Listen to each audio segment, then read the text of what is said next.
All right, everybody. Sooners Illustrated game preview time. Week 4. Number 11, Oklahoma. Number 22, Auburn. Saturday, 2:30 at the stadium in Norman. Games on ABC. One of the biggest games in the country this weekend. The return of Jackson Arnold. Obviously, by far the biggest storyline here, guys. It's been talked about at length all week long. Brent Venables got asked about it. Even Ben Arbuckle got asked about it. Teammates, even ones who didn't play with Jackson Arnold, got asked about it.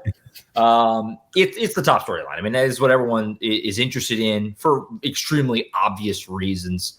Doesn't happen all the time. I mean, it does happen from time to time, but not super often. A former quarterback goes back to where he just transferred from. I was going to say it happened last week. Yeah, I mentioned that on the Thursday public call, and Darren Mensa just did it. For here at Oklahoma, I mean, it's happened a couple times at OU. The other way it happened, I mean, with Baker Mayfield, he went back to Lubbock in 2016. So, I mean, it happens, right? But it is noteworthy when it does. Guys, that's obviously the biggest storyline of the weekend is Jackson against Oklahoma. I mean, everyone has said the right things on both sides.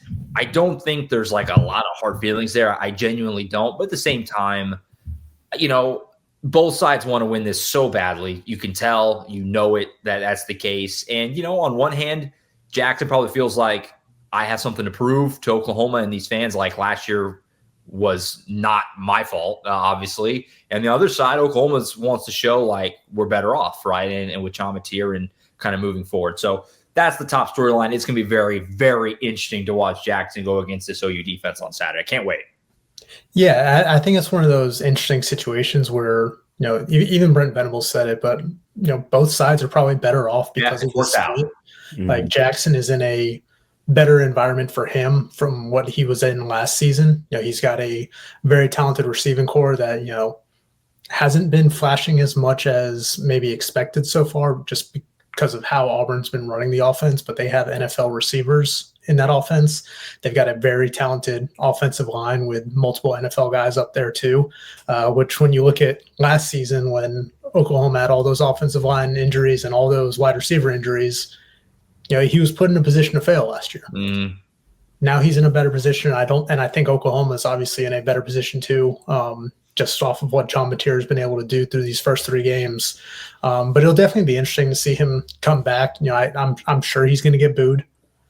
You know, fans are going to boo him. That's just the nature of the business. Like you said, everybody said the right things all week. You know, Jackson Arnold was only asked about it Saturday after Auburn's game against South Alabama. I believe he politely declined interview requests this week, even with the local media there in Auburn. Probably just, you know, didn't want to stoke any flames, didn't want to, you know, misspeak or anything like that or have any words misconstrued. So I get it. But, you know, Brent Venables has been complimentary of him, you know, since his departure. I mean, he talked about like, look, it wasn't Jackson's fault what happened last season. You can't play quarterback by yourself. There were extenuating circumstances around him. You know, they wanted to keep him. You know, obviously that's not exactly a tenable situation when you are, you know, you hire a guy like Ben Arbuckle and, you know, everybody kind of assumes that you're bringing his quarterback in with him too. So, I mean, that's just the nature of the beast now in the transfer portal era. But it's definitely going to be an intriguing matchup. Certainly, Oklahoma knows him well. He knows Oklahoma's defense well. I'm probably going to give the upper hand to Brent Venables in that head-to-head between him and Jackson Arnold as play caller there. But be interesting to see how it plays out on Saturday. Yeah, that's what I was going to say. It's the ultimate chess match, I think, in this one because these two guys pretty much know each other pretty well, Jackson Arnold and Brent Venables. Yeah.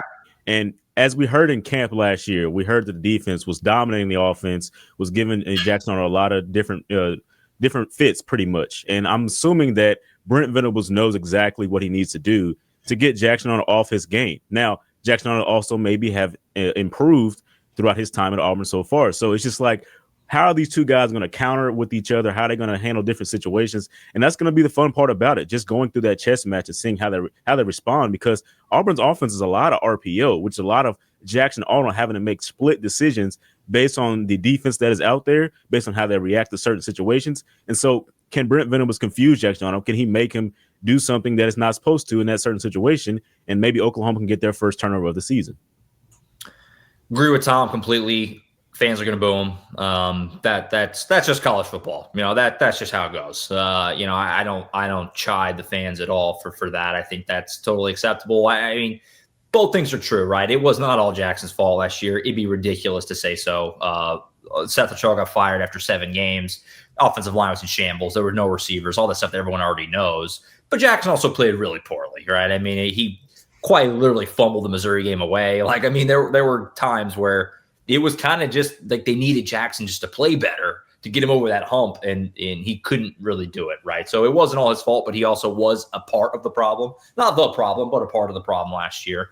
And so, yeah, he'll get booed. He'll definitely get booed on Saturday, and I'm very interested to see how he handles it, right? I mean, it's going to be interesting for him kind of walking back in that place. The last time he played there, it was a good memory. It was when they beat Alabama. Can he come in and have some confidence? And it feels like getting off to a good start is going to be really important for him on Saturday. So it's going to be fascinating. Very excited to see how this matchup plays out on Saturday, and a lot of eyes will be on number 11 in white, obviously on Saturday at the stadium. So on the injury side of things, we do have availability reports now. We're into SEC play, which means we get those. We won't have for Kent State, obviously, but for every other game this regular season, we will have the benefit of that. First one dropped on Wednesday. Obviously, a ton of names on it. Everyone freaked out. Nothing too shocking, I don't think. But quickly, we know Troy Everett out, Jacob Sexton out. That's not surprising. Fabechi Wiwu, Michael Fasusi, Jake Michaela all get questionable designations. Marvin Jones also got a questionable designation. Keontae Lewis, though, gets a probable, which is probably, I think, better than I would have guessed going in. And Gentry Williams is not on here at all, which is obviously indicates that he will, in fact, play. Injury side, what jumps out here, guys, obviously, when you have 3 stars in the offensive line that have questionable designations, they all 3 could easily play, but they easily could also be missing 1 or 2, and that would not be great either. What stands out on the injury side as we go into Saturday? Yeah, I mean, it's the offensive line. Brent said Monday that, they expect to have Michael Fasusi back. I was a little surprised to see him as questionable instead of probable there. But still, it's early in the week. We'll see how he progresses there. But, they seemed optimistic that they would at least get him back. I think the bigger concern is the, Jake Michael and Fabechi Wiwu being questionable. Yeah. Now, I would be surprised if both of them miss this game. It would not shock me if one of them were to be limited or held out in some capacity in this game. But because of the injury to Troy Everett, that makes those 2 guys specifically very important because, Jake Michael is your only experienced healthy center now. Owen Hollenbeck, true freshman, is listed as the backup right now. Gunnar Allen, a former walk-on who's been in the program for a few years. He's the guy that came in at the end of the game for a few snaps against Temple. Fabechi Wiwu was, kind of the emergency center there. He's never taken a snap at center in a game, but has obviously, been one of those guys working there. I imagine they have some of their other guard options kind of repping there too, just to kind of develop depth and comfort. But just in terms of the experience and, being able to make the calls and everything, I would expect Fabechi Wiwu to be that guy between Jake Michael, because we've heard how vocal Fabechi is up front in just terms of being a leader and having a command of the line too, even though he's not a center by trade. But when you're looking at the start of SEC play and you've got, 3 starters questionable, including your only healthy center, that's certainly a concern. You look back at the end of that Temple game, Jake Michael got rolled up on his ankle. He stayed in the game for a little bit. He was trying to shake it off. He looked, he didn't look like he was in pain when he was walking off the field to the tunnel afterward. Obviously, it's something they've been monitoring this week. Don't want to push him too much, but still try to preserve him to get him ready to go for Saturday's game. Fabechi's looked a little bit worse in that game, so we'll see where he's at. But yeah, the offensive line situation is something you don't want to see on that first injury or availability report coming into the season. And I get the overreactions because PTSD from last year, saying, oh man, here we go again. But also keep in mind, like, we haven't seen an availability report through the first 3 weeks. Like, for all we know, they could have 15 guys that are questionable or dealing with things throughout the week that would have shown up if it was like the Michigan game or something like that, or last week against Temple. So I think part of it is just like the shock of it being that first one that you're seeing of the season. But we'll see how they progress. Still got 3 more injury reports to go. Thursday night, Friday, and then Saturday right before the game. So we'll see what happens. Mm-hmm. Yeah, I mean, I think it's going to progress. I think most of it's going to progress in OU's favor in terms of availability for some of these top guys that you're talking about on the offensive line. And when I saw it, I mean, my initial reaction was Giovanni Gibson is doubtful going into the game. I mean, that's a positive sign because this is the time of the year that they're expecting him to come back, the wide receiver on the outside, and he's doubtful. So if you don't see him this game, there's a very big possibility he can be there for Kent State after the bye week. So that's a good sign for that. In terms of this game, it's obviously the offensive line is what everybody's paying attention to because that will change things because Auburn's defensive line is pretty good, probably one of the best we're going to see so far this season. So it's one of those things you really got to pay attention to. But overall, that Giovanni Gibson was the one I took away from this because I think the others at Oklahoma is going to get good news in terms of their availability going forward. Yeah, Giovanni Gibson and Eli Bowen both, I think post-bye is realistic for both. They're both doubtful on Wednesday night. So we'll see, but I think optimistic on both there. Gentry Williams, again, not being on here is good to see. Yeah. Lenny Okoye is probable as well. He didn't play against Temple. Good to see. You're going to need him this weekend if, with R. Mason missing the first half. Obviously with that targeting, which did get upheld. We didn't talk about that. We didn't know for sure on Monday when we did the Monday show. That did get upheld, which was expected. So he's going to miss the first half. And Troy Everett being out for the season, like Tom said, it kind of makes you a little thin at center. So that's a big question, kind of really the rest of the season, but certainly going into this weekend as well. Yeah. So a lot to kind of cover there. A lot of injuries, unfortunately. That's just the way it goes. That's the way it goes. I will say that Keontez Lewis is probable is huge for this offense. Oh, yeah. Just because Auburn's secondary has been a little susceptible to big plays this year. So to have your 3 starting wide receivers all healthy and Jaron Kanak in there available for John Mateer to work with, I think that is obviously big. No Tatum or Jaden Gibson either on the report. What's going on with that?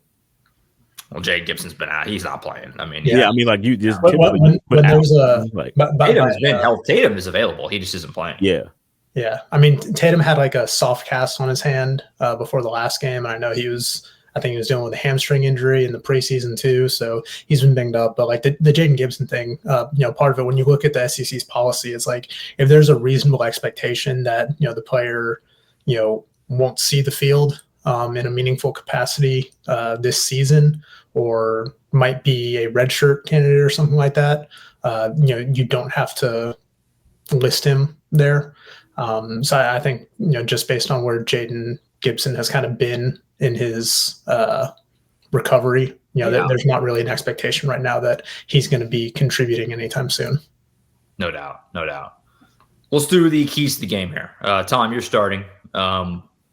Where do your eyes go as far as what Oklahoma needs to do to win this game on Saturday? They are a favorite. We'll obviously have the picks and all that coming up in just a minute, but big key for you, for Oklahoma to get this done and get to 1-0 SEC play. What do they got to do?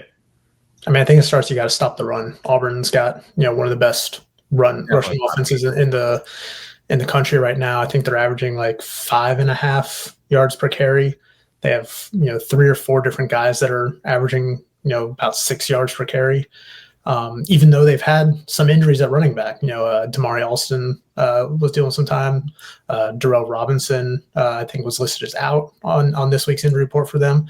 But, Jeremiah Cobb's been good. Obviously, Jackson Arnold's been a big part of their run game. And they have that very talented offensive line that's paving the way.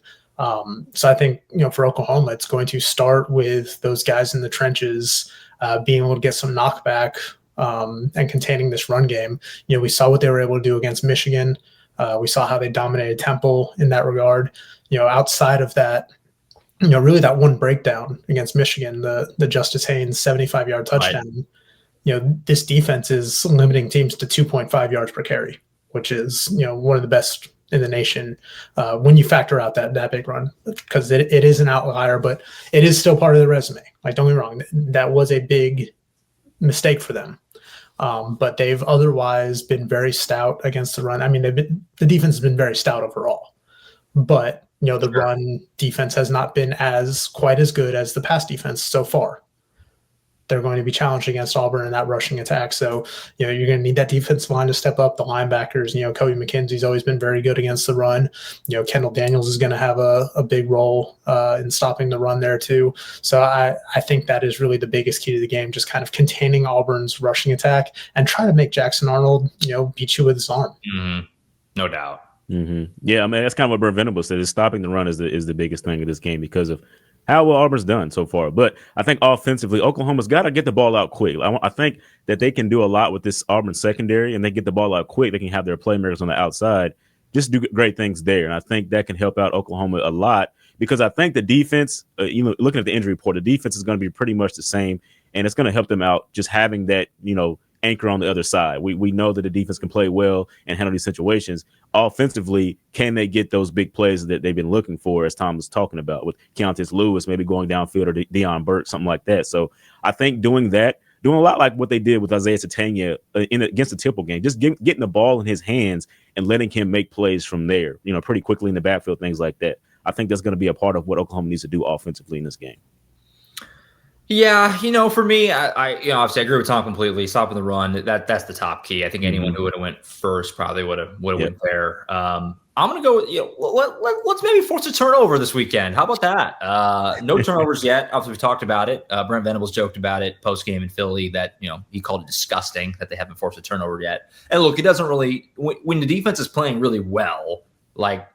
It's fine, right? I mean, at the end of the day, it's fine. I mean, you're going to sign up for giving up one touchdown through 3 games if it means no turnovers, obviously. But as the season goes along, you're going to need turnovers to win these games, on a week in, week out basis.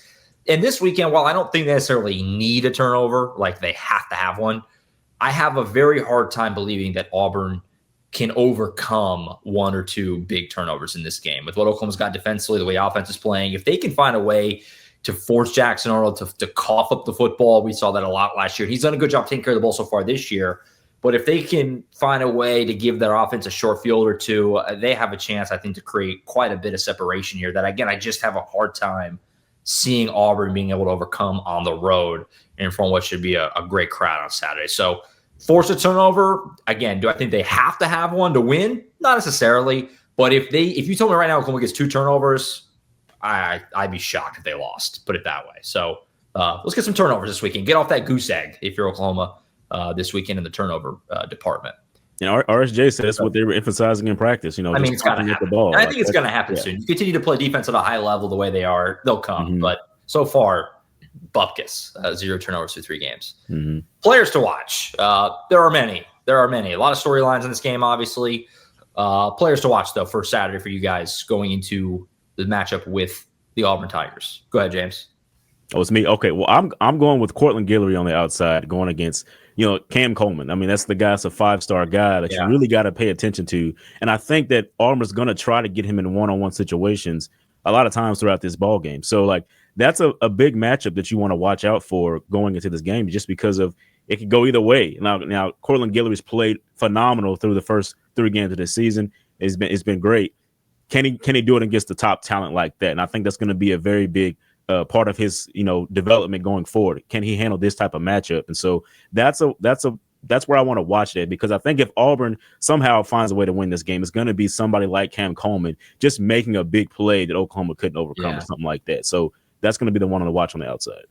Yeah, and I'm wondering too, do they let Gentry Williams have Cam Coleman and maybe go with Cortland? Against Singleton. I mean, they have that great 1-2 at the top. Singleton's good too. So, but is the thing, but has Singleton been better than Cam Coleman this year? Like in terms of playmaking ability?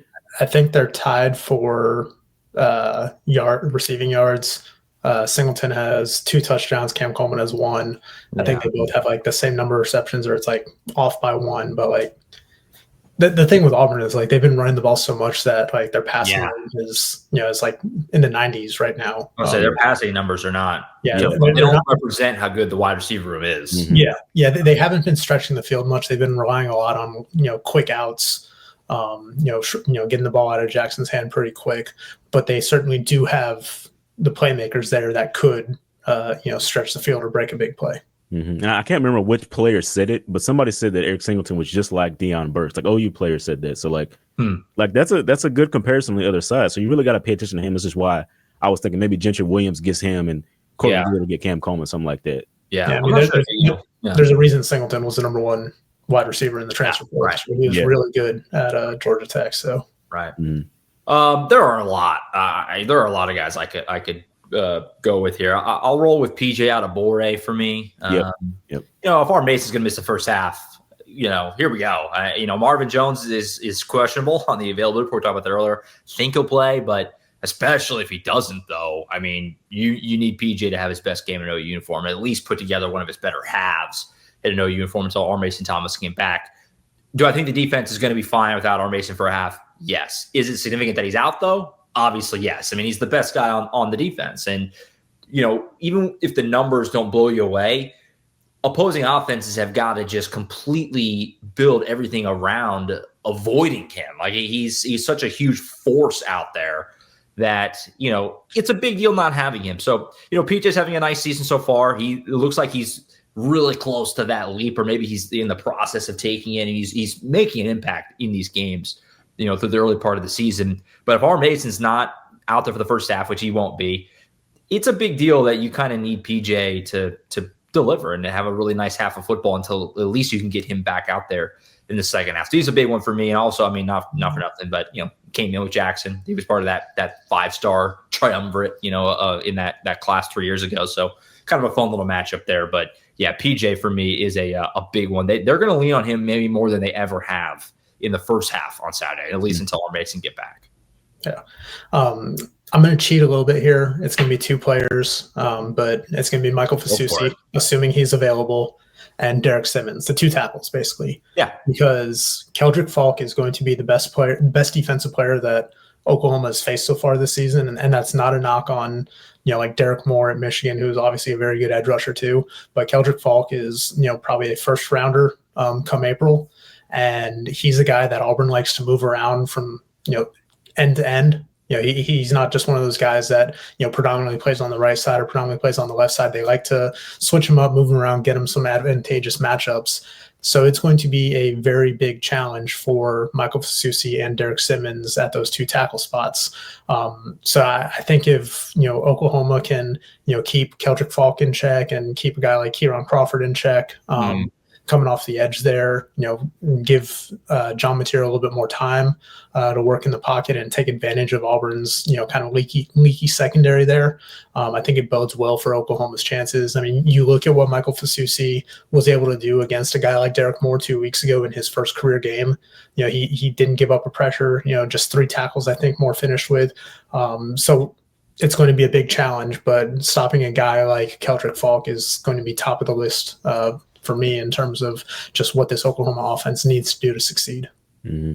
No doubt. Completely agree. One bonus one for me too. I'll throw in real quick, just 'cause I almost went with him. Peyton Bowen, obviously Peyton and Jackson, very good friends, played high school together. I'm sure this is a matchup that he's very, very, you're right. I mean, not just like teammates, like they were close. Jackson was considered a big part of getting Peyton to come to Oklahoma when he signed in that crazy signing day a few years ago. So, you know, I'm sure he really would like to go make a play against his buddy this weekend. So that's a fun one to watch as well. All right, let's go ahead and pick it. Oklahoma, Auburn, Saturday afternoon. It's a 2:30 kick at the stadium, like we said. Oklahoma, a solid favorite here. Let me get the exact line, as I typically do in the CBS app. I have, man, it just keeps moving. It's all the way up to 7. 7, opened at 3.5. It's moved to 7. That's a big move. So Oklahoma, a pretty hefty favorite. I mean, a solid favorite this weekend at home against Auburn. I guess I'm starting it with the game picks. Colin Kennedy, by the way, on the Thursday pod, for those who missed it, 27-17 Oklahoma is what he went with. I'm going to go right in that same ballpark, shift it a tiny bit. I'm going to go 30-16 Oklahoma. I really think there's a chance Oklahoma wins this pretty solidly. You know, I feel kind of similar to the Michigan game where I feel the defense is set up to play really well. If the offense can just, you know, put together some drives and avoid really any big mistakes, they should be in good shape. I'm trying not to let last year blind me too much with what we saw from Jackson. It's a very different situation for him at Auburn. He's in a much better place. He has a lot more talent around him. But I just have a hard time envisioning consistent drives down the field against the way this defense is playing right now. I mean, I'm all in on this defense. It's been so great to watch so far. And so I think Oklahoma wins it. I think 30-16 is where I land. A lot of field goals. I think both teams. I was going to ask, is it conversions or field goals you're going after? Field goals. I'm going a lot of field goals. I think 3 field goals on each side. And that's where I wind up. I think Auburn will move the ball a little, but finishing the drives and getting in the end zone, the way Oklahoma can buckle down in the red zone, give me 30-16. Oklahoma wins it pretty comfortably on Saturday. They're in control the whole way, and they win comfortably on Saturday. Yeah, before I knew what Colin had picked, I had already done a Q&A with our Auburn site, Auburn Undercover. They do a great job over there. Know all those guys, obviously, from my time over there. But I gave my prediction there for a Q&A, and it was 28-17, Oklahoma. I see the way I see this very similar to the Michigan game. It's going to be a game that's going to be decided by the line of scrimmage, obviously. Oklahoma's ability to slow down the run against a team that is going to lean on that rushing attack. I don't think this is going to be a super high scoring game, but if it does, I could see Oklahoma scoring more than 28 points. Mm-hmm. I don't know if I can see Auburn, cracking 21 against this Oklahoma defense right now. I think they might give up a couple touchdowns, but I just think this defense has been playing so well and has just been so fundamentally sound that it's going to be hard for Auburn to sustain success against them. So 28-17, Oklahoma heads into the bye week 4-0 with an opportunity to head into that Texas game in a couple of weeks at 5-0 and ranked in the top 10. Mm-hmm. I guess I got the lowest score here this time. I got 24-10, Oklahoma winning this one. So, I think the defense is going to be phenomenal. I think they're going to come out ready for this matchup because, like I said, they know Jackson Arnold. They know that chess match is coming up. I think they're going to play very well on that end. It's all going to be about the offense and how they execute against that D-line that I was talking about for Auburn. How are they going to handle that and just moving forward? But I think they're going to get a couple of 3 touchdowns in here and a field goal. It's going to be 24-10. I think Oklahoma's going to win it. We're all in agreement. Oklahoma's going to win. We did that against Michigan, and it worked out fine. So hopefully we'll see if it does again this weekend. Going to be fun. I'm really pumped up for this one. I think the crowd against Michigan was really good. I think it's going to be even better on Saturday. Even though it's not a night game, it's an afternoon game. I just think you can feel it, certainly on our site, as soon as they'll share our message boards and just talking to fans, they can taste it, right? It's early in the season, but they can see it. This team can do stuff. And so I think you add in the Jackson Arnold element, I think that the crowd is going to be absolutely on fire for this game on Saturday. Social media back and forth as well from the fans. It's been a lot of trash talking. I don't remember it being like that when we went out there last year to Auburn, but it's spicy this week. Mm-hmm. Yeah, I think Auburn fans have been a little bit more confident with their team this year. Obviously, it's a very talented team. Their defensive line is talented. That offensive line is tremendously talented. Jackson is doing a good job of running that offense. They got good weapons around him. The thing to me that just stands out is Auburn has not won a road game against a ranked team since 2019. Gus Malzahn. That's a long time. Yeah. Bo Nix was Auburn's quarterback back then. Yeah. That's how long it's been. It's been a while since Auburn has been able to go on the road and win these types of games. And they're feeling that they have a team that can do that right now. I think it's going to be a very difficult challenge against this Oklahoma defense, against the offense, the way John Mateer's been playing through these first 3 games. Number 2 in the nation in total yards individually. Really being as advertised. So we'll see. I'm looking forward to it. It should be a good one. I'm pumped. I'm pumped for this one. Going to be fun. We'll be there in Norman, the 3 of us. Obviously, full coverage over on the website, oklahoma.247sports.com. Tons of coverage there already. More to come leading into this game, and obviously full game day coverage, as always, all day Saturday on the site, on the YouTube channel, post-game. Brent Venables, Ben Arbuckle, John Mateer, a slew of players, as well as instant reaction from us. And we'll be back on Monday to wrap it all up with the podcast and on to the bye week. And like Tom said, if they win, barring complete disaster, you're going to be 5-0 going into the Texas game, which is, setting things up pretty nicely for you going into that gauntlet through the month of October and into the back end of the season. That's it for now. We'll see you on Saturday from the stadium, Oklahoma, Auburn, the SEC opener. For Tom Green, James D. Jackson, I'm Josh Callaway. We'll see you Saturday afternoon in Norman, Oklahoma, and Auburn.